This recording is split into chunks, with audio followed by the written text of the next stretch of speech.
Hi friends, कैसे हैं आप लोग। आज हम न्यू टॉपिक शुरू करेंगे। ये टॉपिक बहुत इंपॉर्टेंट है आपके INI CET एम्स एग्जामिनेशन के लिए एंड निट पीजी एग्जामिनेशन के लिए। तो चलिए शुरू करते हैं topic.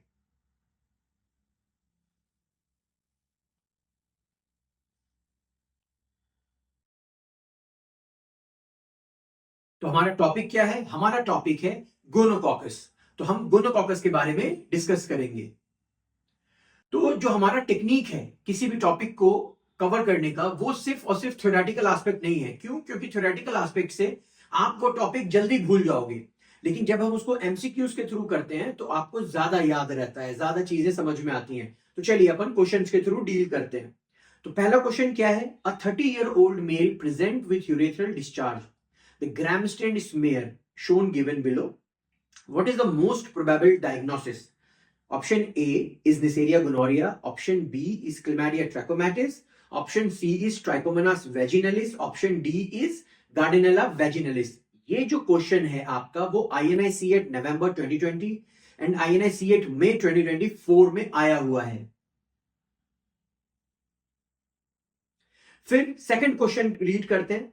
A 26-year-old male present with pus at the urethral meatus and dysuria. He gives a history of unprotected heterosexual intercourse 1 week ago. Urinalysis shows plenty of pus cells. Gram stain reveals gram-negative diplococci present predominantly intracellularly. Culture shows resistant to penicillin. What is the most appropriate management? So options क्या है इसके? Option A is amoxicillin. Option B is tetracycline. Option C is vancomycin.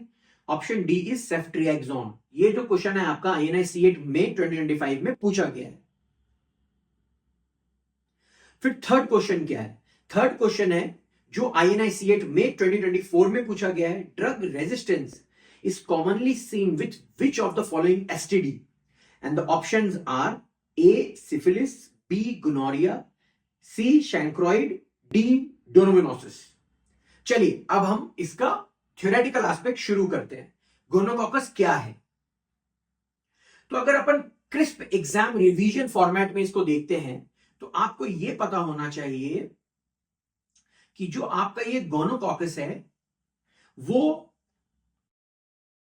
First of all sexually active लोगों में पाया जाता है। गोनोकॉकस आपका sexually active patients में पाया जाता है। इसमें सिम्टम्स क्या क्या होते हैं?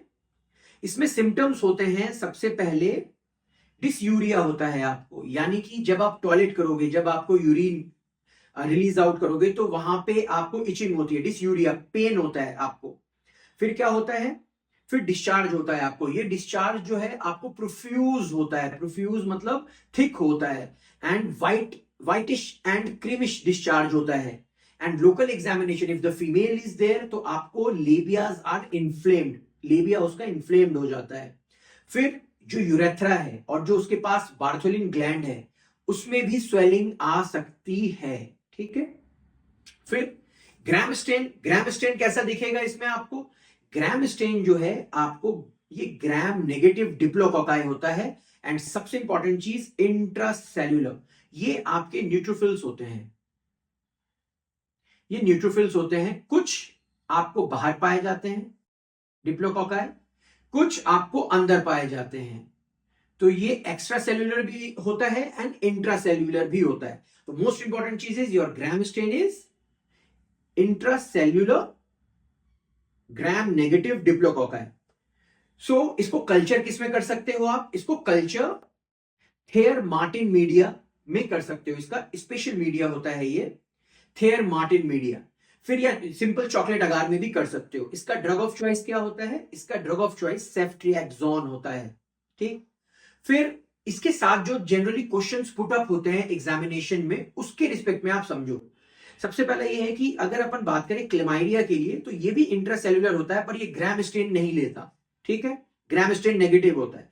फिर दूसरा, जब आप सिफिलिस की बात करोगे तो वो भी ग्राम स्टेन नहीं उसमें किया जाता, स्पेशल स्टेनिंग की जाती है। एंड वहां पे अल्सर्स बनते हैं, शैंकर बनते हैं, पेनलेस बनते हैं। अगर शैंक्रोइड की बात करोगे तो वो बहुत पेनफुल होता है। तो इस तरीके से आपको ये क्वेश्चंस आप हैंडल कर सकते हो। फिर ये देखिए कुछ चीजें आप देखिए इसमें, ये ग्राफ क्या बता रहा है, ये डायग्राम क्या बता रहा है। ये आपका फीमेल पेशेंट है। फीमेल पेशेंट ज्यादातर एसिम्टोमेटिक होते हैं, बट मेल पेशेंट आपको मोस्टली सिम्टोमेटिक होते हैं। तो ये पता होना चाहिए, मोस्टली मेल आपको गोनोरिया की कंप्लेंट लेके आते हैं, इसलिए क्वेश्चंस वगैरह में काफी सारे मेल का आपको दिया जाता है। तो फीमेल में ये क्या क्या आपको इन्फेक्शन कॉज कर सकता है, सर्वोसाइटिस कर सकता है, यूरेथ्राइटिस कर सकता है, फिर लोकल कॉम्प्लिकेशंस कॉज कर सकता है। मेल में भी आपको एपिडिडाइटिस कॉज कर सकता है, यूरेथ्राइटिस कॉज कर सकता है। फिर अगर मोस्टली ये अनकॉमन होता है, लेकिन कुछ इंस्टेंसेस में ये ब्लड को इन्वॉल्व कर देगा, फिर आपको ये सेप्सिस कॉज कर सकता है। तो अगर ये सेप्सिस कॉज करेगा, अगर ब्लड में चला जाएगा, तो ये डिसेमिनेटेड गोनोकॉकल इन्फेक्शन बना देता है। तो इसमें क्या क्या होते हैं, आपको रैश पाए जा सकते हैं, मेनिंजाइटिस पाया जा सकता है, एंडोकार्डाइटिस होता है, अर्थराइटिस होता है, ठीक है। फिर ये इमेज आपको बता रहा है किस तरीके का डिस्चार्ज आपको पेशेंट्स में मिलेगा, ठीक है। तो ये आपका फीमेल यूरेथ्रा है, ठीक है। तो यहां पे आपको प्रोफ्यूज डिस्चार्ज है, व्हाइटिश क्रीमिश कलर, ठीक है थोड़ा। फिर आपका ये सर्विक्स है फीमेल का, उसमें भी आप देखोगे जब, तो वहां पे भी आपको एक्सुडेट, प्यूरुलेंट एक्सुडेट आपको रिलीज हो रहा है।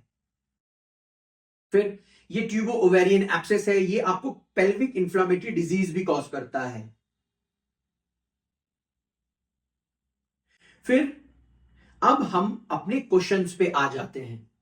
तो पहला क्वेश्चन क्या था कि 30 ईयर फीमेल है, उसको 30 ईयर मेल है, फिर वो यूरेथ्रल डिस्चार्ज के साथ आया है, उसकी ग्रामस्टेन ये दे रखी है, ये देखिए ग्रामस्टेन आप देखो, बहुत इंपॉर्टेंट पिक्यूलियर है। ये सारे न्यूट्रोफिल्स हैं क्योंकि ये लोब्ड है, लोब्स इसमें पाए जाते हैं। फिर उसके पास आप देखोगे उसके अंदर है ये कुछ ऑर्गेनिज्म, कुछ बाहर है। जो अंदर है वो इंट्रासेल्यूलर है, तो ये ऑर्गेनिज्म आपका इंट्रासेल्यूलर होता है, ये पता होना चाहिए, ये इंट्रासेल्यूलर है। तो इसमें करेक्ट ऑप्शन क्या है, अगर आप इस क्वेश्चन को देखा जाए तो correct option is your Neisseria gonorrhoea. फिर सेकंड क्वेश्चन देखते हैं। Second question, a 26-year-old male present with pus at urethral meatus and dysuria. He gives a history of unprotected heterosexual intercourse 1 week ago. तो उसमें यूरिनेसिस क्या आपको बता रहा है, वहां पे ये बता रहा है कि प्लेंटी ऑफ पस सेल्स हैं उसमें, उसके जब यूरिन में देखा गया तो प्लेंटी ऑफ पस सेल्स हैं। फिर जब ग्राम स्टेन किया गया तो उस ग्राम स्टेनिंग में आपको ये दिखा है डिप्लोकोकाई है, इंट्रासेल्यूलर है। फिर प्रीडोमिनेंटली इंट्रासेल्युलर है और ये रेजिस्टेंट है पेनिसिलिन से। अर्लियर पेनिसिलिन दिया जाता था, बट ये ऑर्गेनिज्म अब गोनोरिया आपको, ये ऑर्गेनिज्म पेनिसिलिन से रेजिस्टेंट है।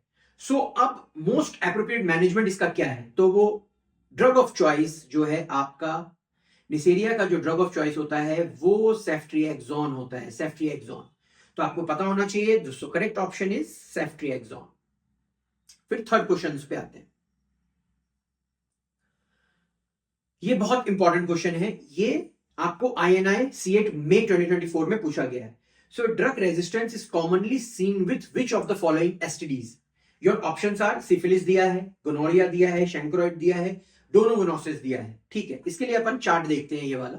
जब आप ड्रग रेजिस्टेंस की बात करोगे तो दो टाइप के ड्रग रेजिस्टेंट है, एक तो बैक्टीरिया में पाया जाता है एसटीडीज के रिलेटेड, और दूसरा आपको वायरस में होता है। तो वायरस में जो आपका ड्रग रेजिस्टेंट है वहां पे भी बहुत कॉमन नहीं है। तो वायरस की अगर बात करोगे तो HIV में एक्सट्रीम लेवल का ड्रग रेजिस्टेंट पाया जाता है, लेकिन अपने ऑप्शन में HIV है ही नहीं, ठीक है।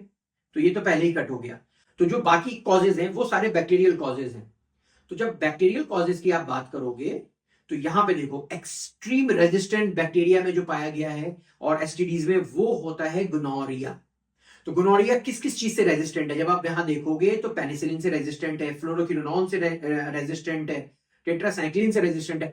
And nowadays because of the excessive use of your cephalosporin third generation ceftriaxone, उसमें भी कुछ आपको रेजिस्टेंस पाया गया है, लेकिन स्टिल अभी वो सेंसिटिव है। बाकी जो आपके यहाँ पे ड्रग हैं जैसे सिफिलिस है, वो पेनिसिलिन से काफी अच्छे से सेंसिटिव है। शैंक्रोइड है, वो अजिथ्रोसेफ्ट्रिएक्सोन से काफी सेंसिटिव है, रिस्पॉन्स उसका बहुत अच्छा है। डोनोगोनोसिस है, उसका अच्छा रिस्पॉन्स है अजिथ्रोडॉक्सी से। क्लमाइडिया ट्रकोमैटिस है, उसका काफी अच्छा रिस्पॉन्स है आपको अजिथ्रो एंड डॉक्सीसाइक्लिन से। So okay, so that's all for the class today. Have a nice day, bye bye, take care.